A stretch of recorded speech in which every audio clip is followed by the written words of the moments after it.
6장 26절로 30절 말씀입니다. 마태복음 26장 26절로 30절 말씀을 함께 읽겠습니다.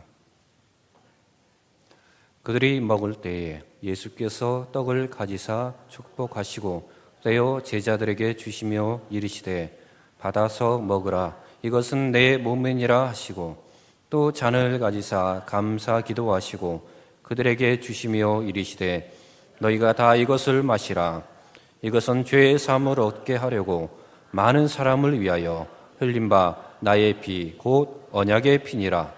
그러나 너희에게 이르노니 내가 포도나무에서 난 것을 이제부터 내 아버지 나라에서 새 것으로 너희와 함께 마시는 날까지 마시지 아니하리라 하시니라. 이에 그들이 찬미하고 감람산으로 나아가니라. 아멘. 성찬 공동체라는 말씀으로 목사님의 말씀 선포가 있겠습니다.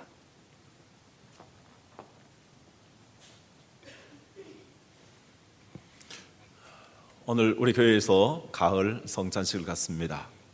보통 우리 한국 교회에서는 성찬식을 중요한 절기에 2번 내지 한 3-4번 정도 갖습니다. 좀 아쉬운 것은 성찬을 자주 갖는 것이 좋지 않겠나 생각하는 것인데요, 초대교회에서는 저희가 떡을 떼기 위해 모였다라는 말씀을 자주 하고 있습니다.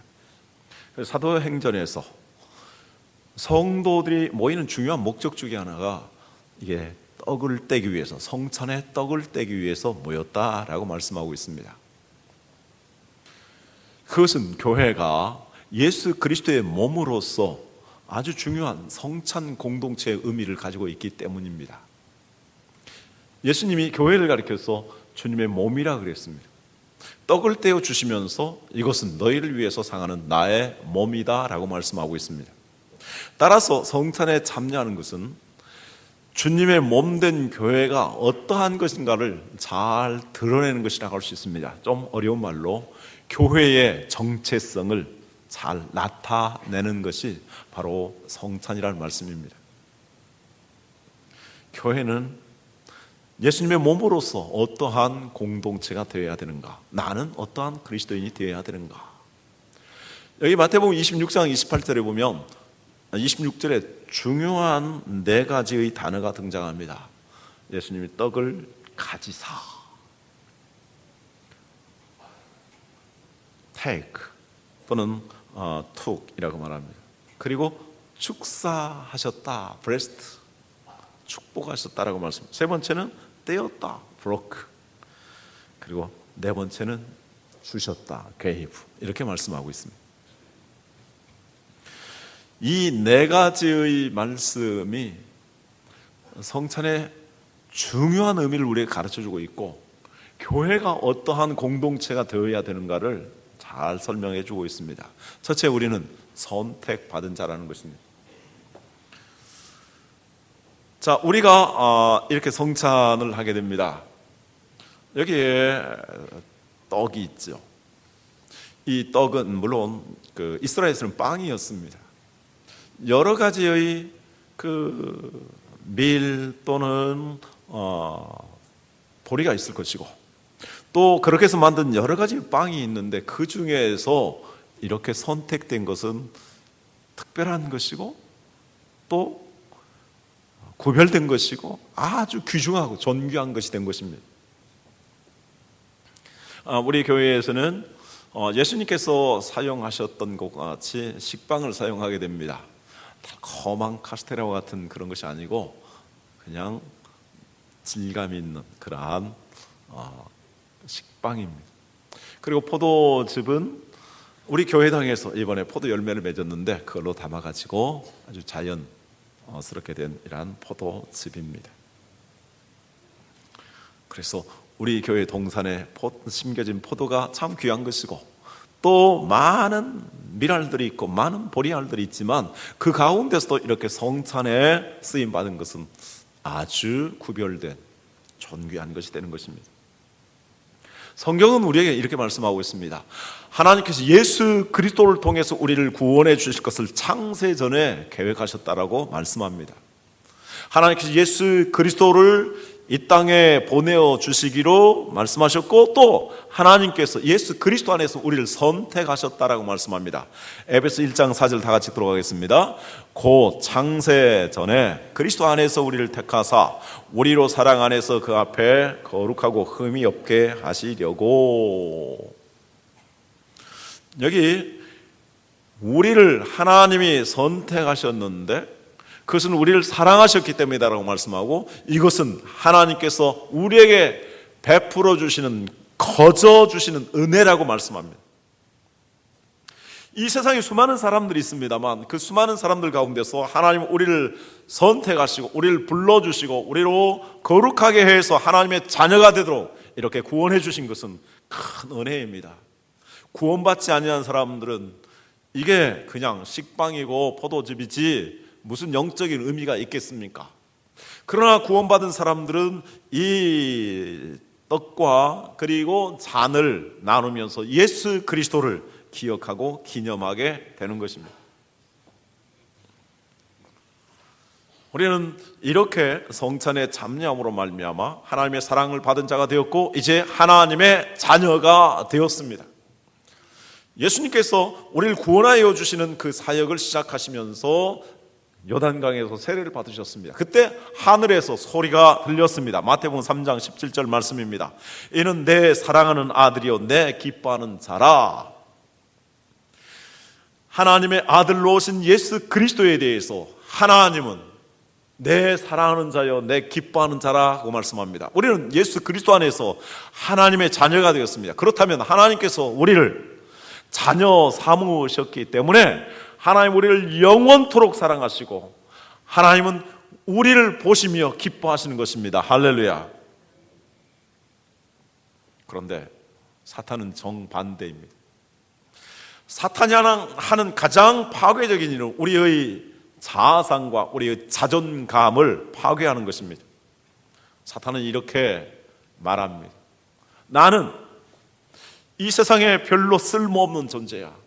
나는 무엇을 해도 잘 되는 것이 없어. 내 인생에 왜 이런 문제들만 많이 생기는가?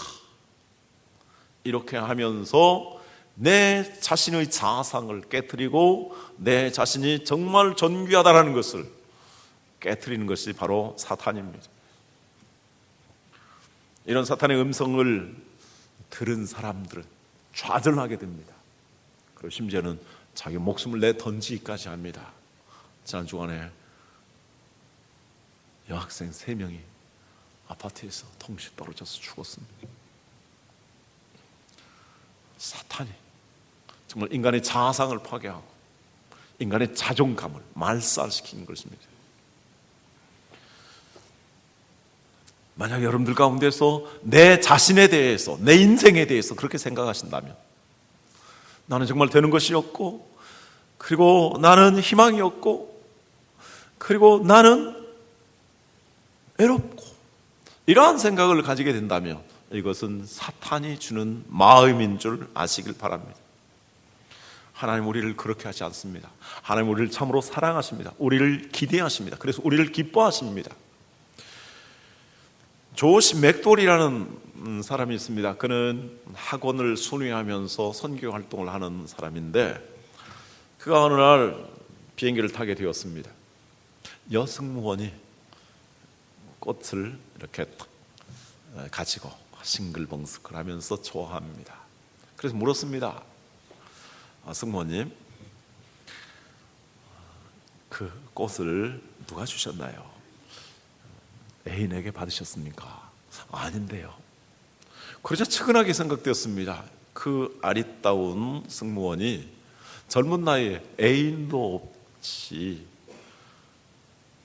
없다라는 생각에 측은하게 들어서 다시 물었습니다. 그럼 어떻게 구했습니까? 예, 제가 제 자신을 위해서 구했습니다. 그럼 무슨 그럴 만한 이유라도 있습니까? 혹시 오늘이 생일이십니까? 아닙니다. 제가 지금 살아있고 제가 여기에 존재하고 있고 오늘 또 이 비행기 내에서 살아가는 이웃들을 위해서 섬길 수 있도록 선택받았다는 그 사실이 너무나 자랑스러워서, 감사해서, 감격스러워서 나 자신을 위해서 장미꽃을 샀습니다. 얼마나 멋있습니까?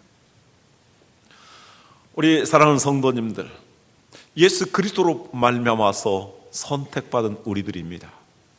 하나님께서 우리를 거룩하게 하기 위해서, 흠없게 하기 위해서 예수님을 보내주시고 그분이 우리의 죄를 위해서 다 피를 쏟으셨습니다. 우리가 받을 저주를 주님이 다 담당하셨습니다. 우리가 받아야 될 심판을 예수님이 다 받으셨습니다. 그렇게 하나님이 우리를 사랑하셨습니다. 그리고 지금도 사랑하십니다. 하나님의 자녀로 행복하게 살기를 하나님은 기대하십니다. 그러므로 구원받은 나 자신, 하나님의 사랑을 받은 나 자신을 귀히 여기고 사랑하는 여러분들이 되시길 주님의 이름으로 축원합니다. 그래서 이번 주간에 장미꽃 하나라도 사서 자신을 위해서 보시고 미소를 지으시고 하나님께 감사할 수 있길 바라고, 장미꽃 살 돈도 없으시다면 저 산에 가서 들국화 한 송이 꺾어서 그렇게 기뻐하시기를 바랍니다. 두 번째로 축복받은 우리입니다. 예수님께서 떡과 잔을 가지신 후에 바로 축복하셨다라고 말씀합니다. 주께서 저와 여러분들을 이렇게 하나님의 자녀로 선택하신 후에 주님이 하시기를 가장 기뻐하시는, 먼저 하시기를 원하는 것은 우리에게 복을 주시기를 원하는 것입니다. 하나님이 아담과 하와를 창조하신 다음에 그들에게 제일 먼저 하신 말씀이 바로 생육하고 번성하라, 땅에 충만하라, 땅을 정복하라, 이런 말씀이었는데 그 앞에 하나님이 그들에게 복을 주시며 라고 말씀했습니다. 인간을 창조하시고 인간에게 복을 주시길 기뻐하셨던 하나님, 비록 우리가 죄를 지어서 그 죄로 말미암아 멸망받을 수밖에 없지만 하나님 우리를 사랑하셔서 예수 그리스도까지 보내주셨는데, 예수 그리스도까지 보내주신 하나님께서 그 아들과 함께 모든 좋은 것을 우리에게 주시지 않겠느냐라고 말씀하셨는데, 하나님 우리에게 이렇게 복을 베풀어 주시기를 원하십니다. 유대인들의 전통은 전통에서 아동을 교육하는 데 있어서 가장 중요하게 생각하는 것 중에 하나가 부모가 자녀를 축복하는 것입니다.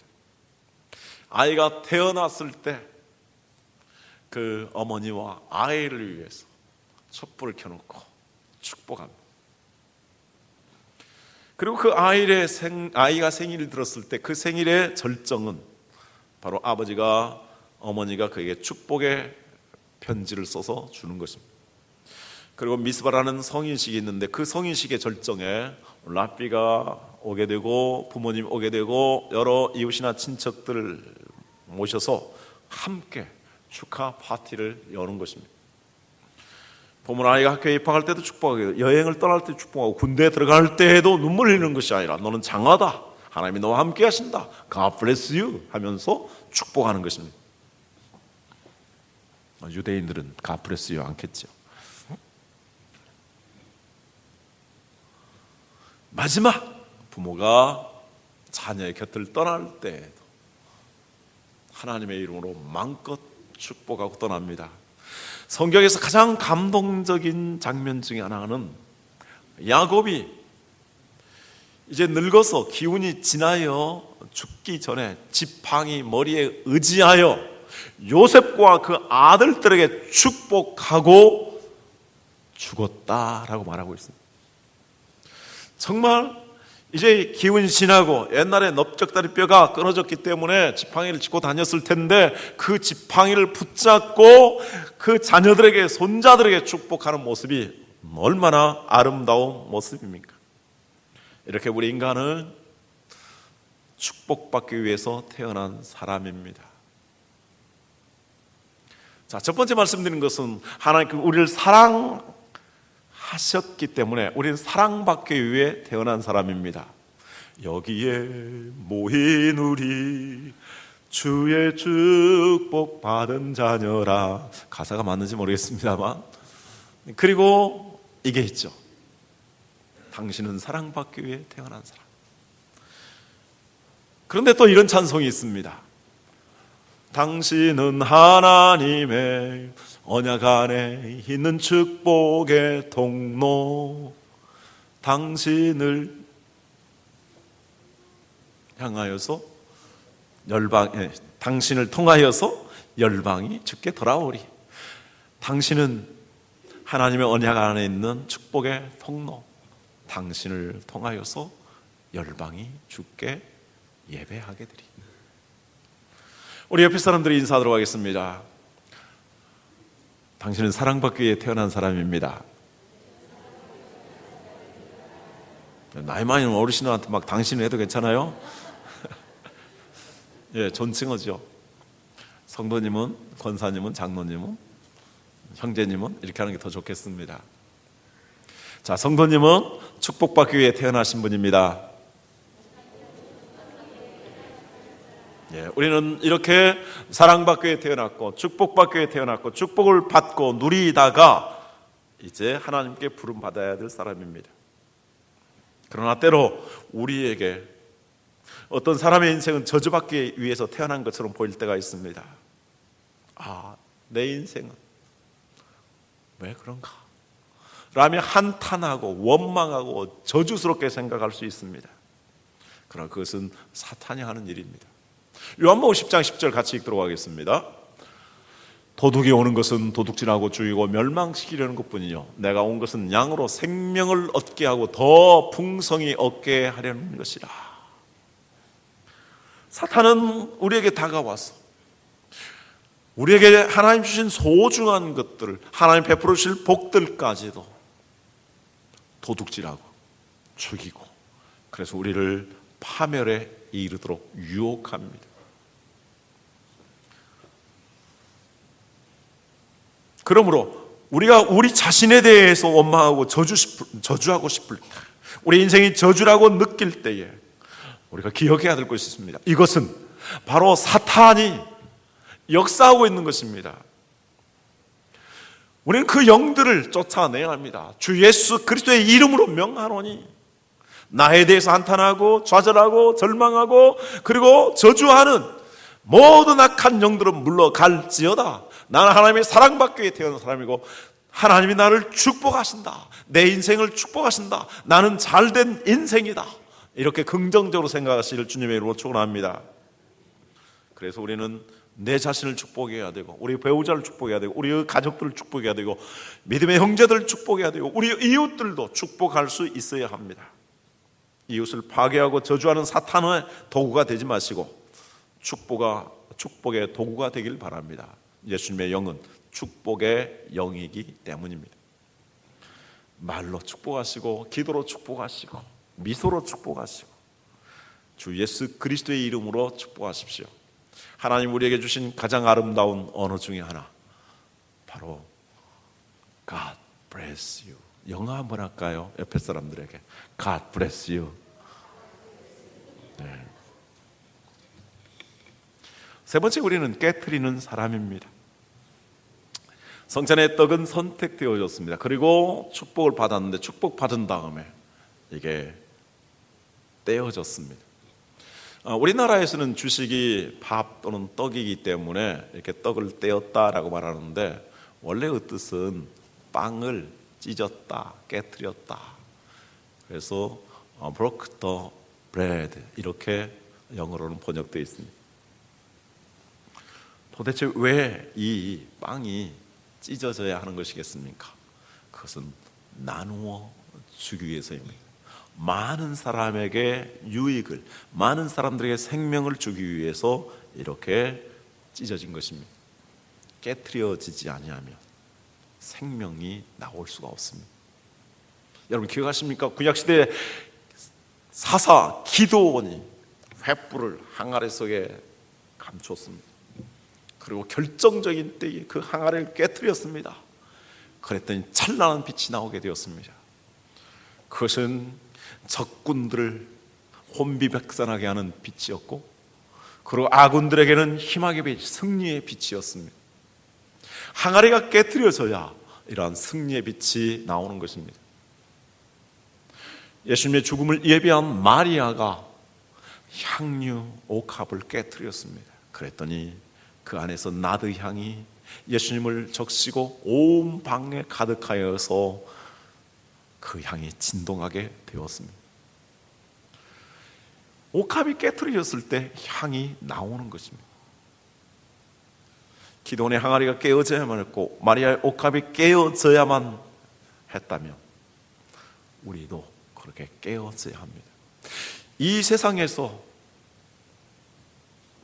가장 귀한 생명의 탄생도 그 어머니의 상처, 어머니의 깨어지는 그 고통 속에서 나오는 것입니다.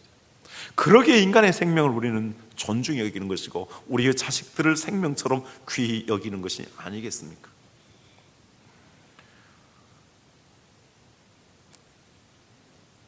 이 상처를 예수님이 받으셨습니다. 예수님의 십자가는 온갖 상처투성이었습니다. 온몸의 채찍으로 상처를 받으셨습니다. 머리와 양손과 양발과 그리고 심장에 찔리셔서 상처를 받으셨습니다. 예수님은 떡을 나눠주시며 말씀합니다. 이게 너희를 위한 내 몸이다. 그 찢어진 상처받은 몸을 우리에게 내어주셨습니다.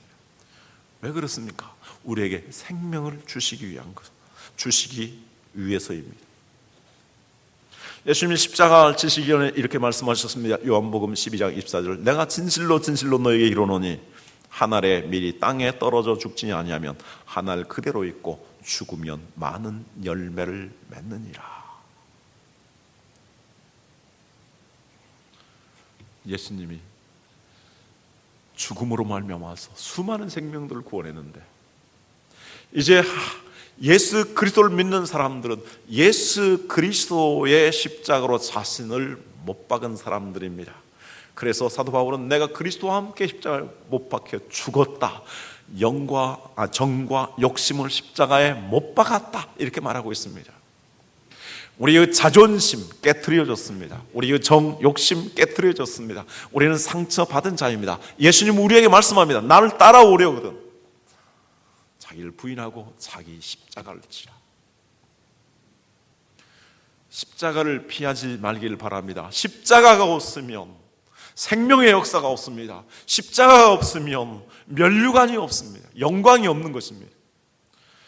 그러므로 하나님께서 나에게 정말 십자가를 주셨다면 그 십자가를 사랑해야 합니다.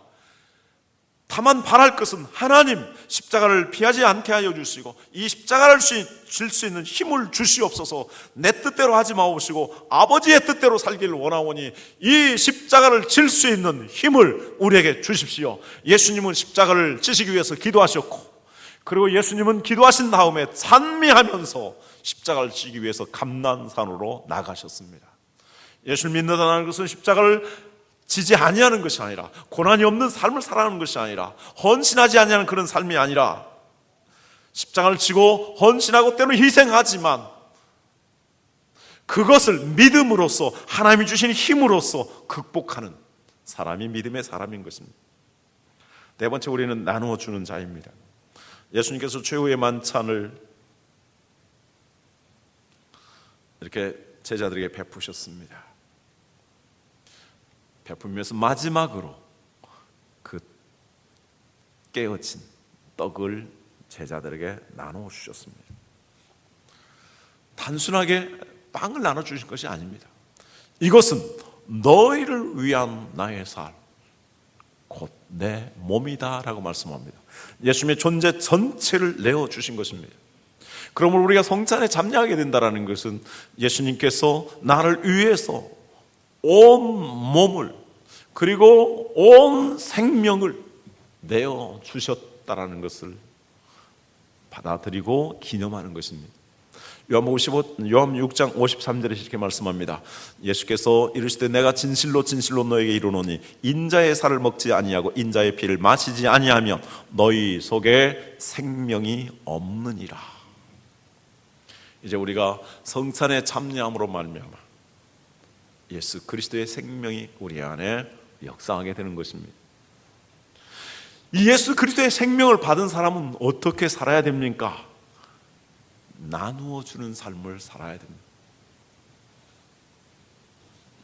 주님이 축복하시고 주님이 깨트리시 중요한 목적은 나눠주기 위한 것입니다. 하나님께서 우리에게 은사를 주셨습니다. 그리고 우리를 구원하여 주셨습니다. 이 모든 것들은 나누어 주도록 하기 위한 것입니다. 이렇게 나누게 되었을 때에 우리에게는 큰 보람이 있습니다. 내 존재에 가치가 있는 것입니다. 나누지 않냐고 나만을 위해서 살아간다면, 내 자신의 몸만의 행복을 위해서 살아가게 된다면 동물과 다른 점이 무엇이겠습니까? 하나님께서 우리에게 나누어 주실 수 있도록 내 인생을 허락해 주셨고, 재능을 주셨고, 재물을 주셨고, 모든 은사들을 부어 주셨습니다.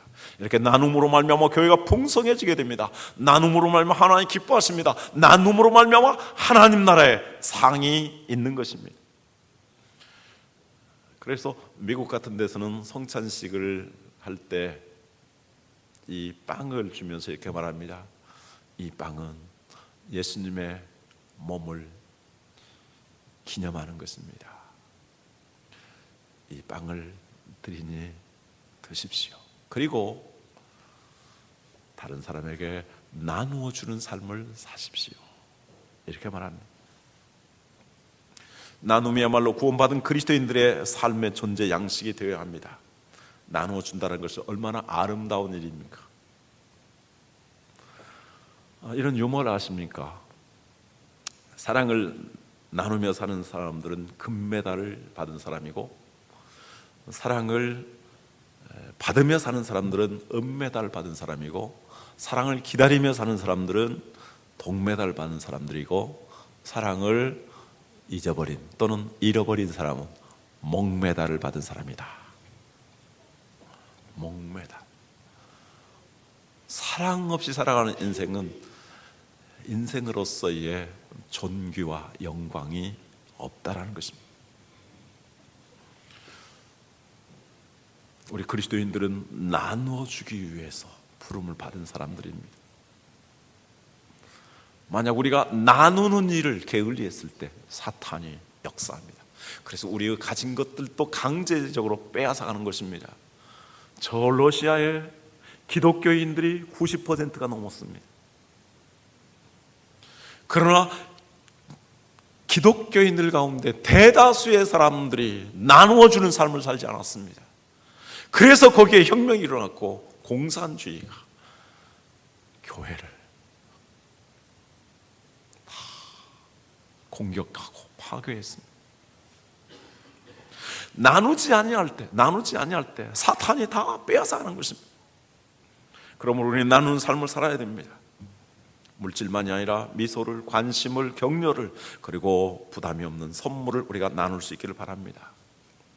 김혜자 원사님, 저는 대학생들에게 꼭 한 번, 1년에 한 번 추수감사절쯤에 헌금을 하도록 합니다.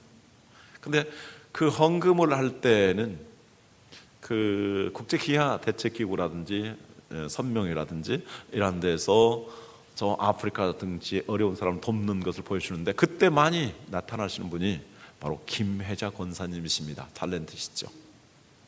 그는 20여 년 동안 인도, 벵글라데시아, 르완다, 소말리아 빈민촌을 누비면서 나누면서 봉사하는 삶을 몸소 실천했습니다. 그분 유명한 책, 베스트셀러가 된 책을 만들었습니다. 꽃으로도 때리지 말라. 그는 그 책에서 이렇게 말합니다. 슬픔의 유일한 치료제는 나눔이며, 이 사랑의 나눔이야말로 그 어떤 전쟁과 죽음보다도 더 강하다는 걸 나는 믿습니다. 왜 사람이 우울합니까? 나누는 삶을 살지 못하고 있기 때문입니다. 왜 전쟁합니까? 이기적이기 때문입니다. 나눌 때 전쟁보다도 더 강하게 되는 것입니다. 그 책의 첫 장 이렇게 시작하고 있습니다. 오드리 헵번이 말한 글을 쓰면서 시작합니다. 제가 읽어봅니다. 매력적인 입술을 가지려면 친절한 말을 하라. 사랑스러운 눈을 가지려면 사람들 속에 착한 것을 보도록 해라. 날씬한 몸매를 원하면 배고픈 사람에게 먹을 것을 나눠주도록 하라. 아름다운 머릿결을 가지려면 자신의 머리를 매일 어루만져라. 균형 잡힌 걸음걸이를 유지하려면 당신이 결코 혼자가 아니라는 것을 기억하며 걸어라. 당신의 도움의 손길을 필요로 할 때, 당신이 도움의 손길을 필요로 할 때 역시 당신 팔끝에 손을 가지고 있음을 기억하라. 나이를 먹어가며 당신이 알아야 할 것은 당신이 두 개의 손을 갖고 있는 이유다. 한 손은 당신 자신을 돕기 위해서, 다른 한 손은 이웃을 돕기 위해서라는 것을. 하나님 우리에게 양손을 주셨는데 하나는 내 자신을 돕기 위해서, 내 몸을 돌보기 위해서, 다른 한 손은 다른 사람 이웃을 돕고 돌보기 위해서라고 말합니다. 기도하겠습니다.